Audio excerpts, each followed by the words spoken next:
Ladies and gentlemen, it's finally happened. Silksong has finally arrived, and it launched in a way that no one could have expected. After years of waiting and more waiting, the community can finally experience one of the most anticipated games in modern indie history. For over 8 years, Silksong existed as a whisper, a rumor, a question repeated across forums, streams, and social media.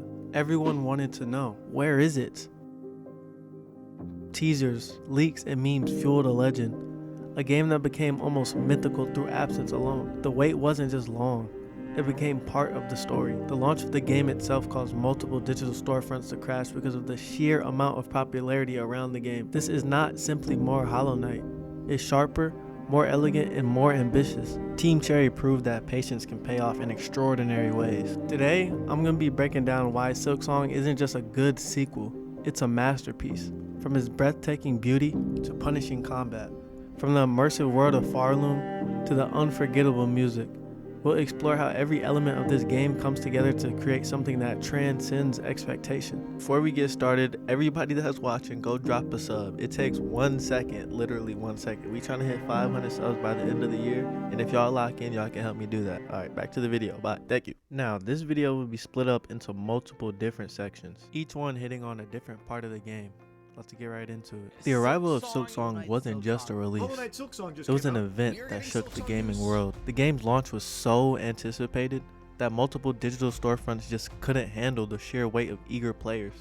Steam, the Nintendo eShop, and console platforms all struggled to keep up, leaving countless fans staring at loading screens, error messages, and memes celebrating the chaos. Stuff that we've already seen before. Something went wrong. We're unable to service your request. Please try again later. It crashed! No! Silksong to date had one of the biggest indie game launches in history, rivaling that of some AAA games, proving that in the modern era, indie games are becoming a powerhouse. That itself became part of the legend, proof that this wasn't just a game, but a cultural phenomenon. Yet the story of Silksong's hype begins long before launch day. For years, fans dissected every teaser, analyzed every frame of concept art, and debated every cryptic statement from Team Cherry.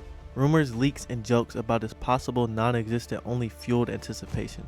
We as the community didn't just wait, we lived in this anticipation, crafting fan theories, memes, and art that expanded the world of Farloom before a single player ever even stepped inside. Every tease, screenshot, and snippet of dialogue became a spark for speculation. The forums buzzed, live streams dissected each reveal, and social media exploded with excitement. Silksong became more than a sequel. It became a shared experience, a story written collectively by developers and fans alike. Now, this prolonged wait of course caused frustration. Years of delay made some players doubt if the game would ever even release. With the chaotic launch, server crashes, and download issues, this added a layer of stress, as the fans had to wait even after the game officially dropped. With that being said, all these challenges only magnified the triumph. When players finally gained access, the excitement was electric. The crashing servers and long waits underscored the game's massive popularity. And once inside Farloom, the overwhelming beauty, refined combat, and immersive design quickly erased any lingering frustration. Silksong's launch proved something rare, that an indie game could capture the world's attention like a blockbuster, creating not just gameplay, but shared cultural history. Years of patience, speculation, and creative energy culminated in a moment that felt both historic and transformative. This was more than a game release. It was proof that the legend of Silksong was real, and that waiting for brilliance can be worth every second.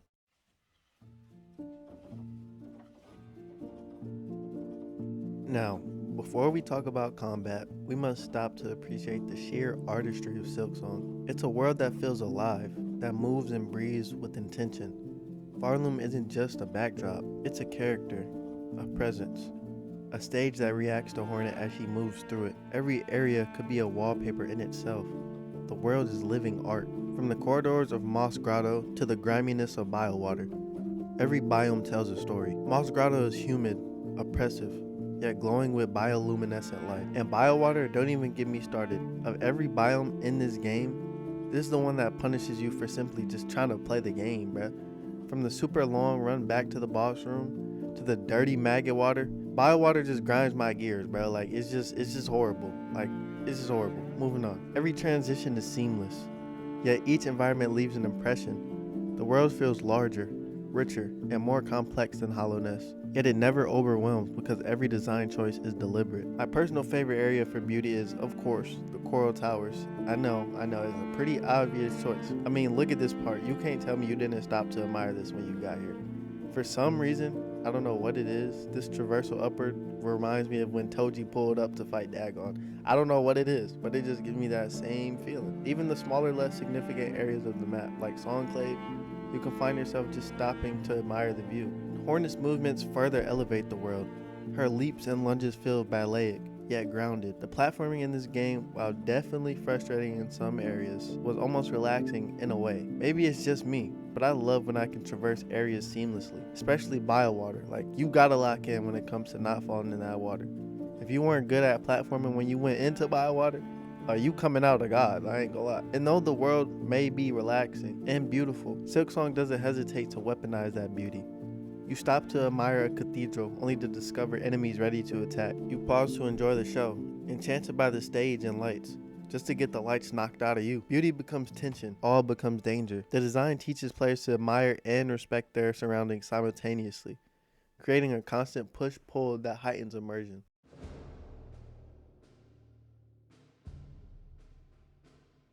The combat in Silksong is just heartbeat. Where Hollow Knight emphasized deliberate, measured attacks and endurance, Hornet's style is fluid, expressive, and aggressive.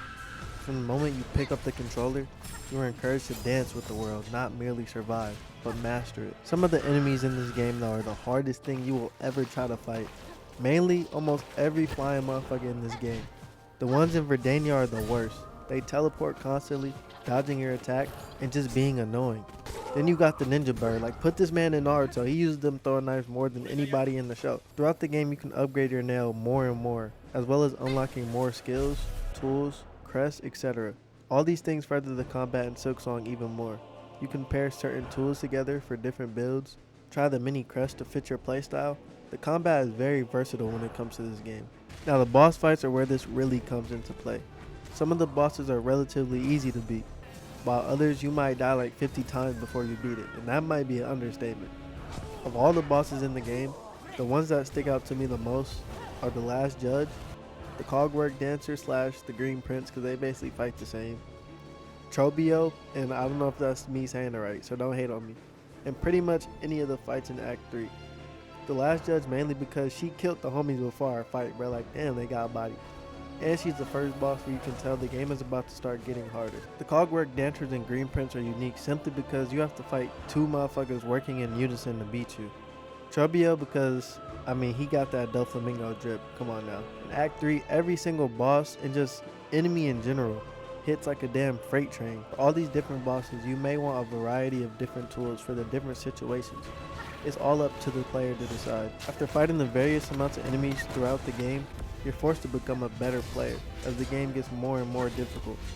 Every fight you learn something new that you can apply to the next fight. Some of the fights, however, are downplayed because of the runs you have to do back to them, mainly the bilewater big mouth motherfucker, and any of the fights in Act 3 to get the heart. But with that being said, after you beat them, it's just like a sense of relief. Like, you don't gotta do it no more, and it was actually, all worth it.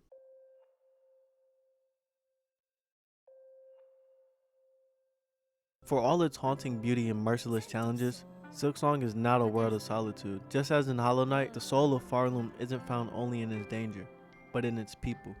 And it's here, in the quiet moments with its friendly NPCs, that Silksong reveals some of its most powerful storytelling. Among Farloom's scattered allies, none stand out quite like Chakra, the warrior cartographer. Unlike Cornifer from Hollow Knight, who hummed through caverns with endearing clumsiness, Chakra embodies discipline, skill, and strength. Chakra aids Hornet by selling maps and charting tools such as the compass and quill, essential for surviving Farloom's halls.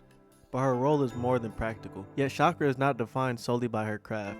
She carries a personal quest, the search for her missing master, who vanish under mysterious circumstances. This pursuit lends her character both weight and vulnerability, reminding players that even the most skilled warriors are not immune to loss. And in true Silksong fashion, Chakra is not merely a passive NPC. After you complete certain quests, you can throw the hands with her, and let me say, she be putting the paws on motherfuckers. I'm not gonna lie, she got hands. Then we got Sherma, and I think we all know why we like Sherma. Like, he got the bars. Like, he got bars, my boy. Like, we can't sit here and act like he don't got bars. He be spitting. Unlike Hornet, Sherma is no warrior, but what he lacks in strength, he makes up for in spirit. Like I said, he got them bars. He carries a small chime, and he uses his voice in song. You encounter Sherma at benches, villages, and other places, where his gentle music feels like a rest from Farloom's danger. But his optimism is not without struggle. As his journey continues, cracks of doubt begin to show. The harsh truths of Farloom temper his outlook, evolving his story into one of resilience. Sherma shows us that courage isn't only found in combat. Sometimes it's in the song of a wanderer pressing forward despite the odds. Each of these characters, from merchants to wanderers, scholars to alchemists, adds texture to Farloom. They give Hornet and the player a reason to stop, listen, and just breathe for a second. And because Silksong's world is so harsh, those small things matter even more. Just like Bretta, Zote, or Cornifer became beloved icons in Hollow Knight, these Farloom denizens are destined for the same place in fans' hearts. Especially Sherma, because he got bars, and we love bars. They're proof that Silksong isn't just about combat mastery, it's about emotional connection. The music of Silksong is what really drives everything together. The fights, the quests, the adventure, all of it. Depending on what area you're in, the music shifts. In some areas, it's an uplifting, inspiring tune, while other places it's more dark and disturbing. These changes subconsciously let the player know what they should be feeling while in each area. From the aforementioned Sherma and Chakra, when players hear them singing, they immediately ease up. For Chakra, because you've most likely been traveling through an area blind with no map, and for Sherma, it's usually safe near him, with a possible bench nearby. All of this is tied together by the genius of Christopher Larkin. Just as he did in Hollow Knight, his compositions in Silksong transform landscapes into emotions, and encounters into stories. His music isn't just music, it's the voice of Farloom itself, whispering joy, sorrow, danger, and discovery into the player's ears. In the end, the music of Silksong is the unseen hand guiding the player through Farloom. Christopher Larkin's score doesn't just fill the silence, it breathes life into every corner of the world. From the warmth of Sherma's hopeful songs, to the relief of finding Chakra's steadying presence, to the pulse-pounding intensity of combat themes. The soundtrack shapes how we feel without ever telling us outright.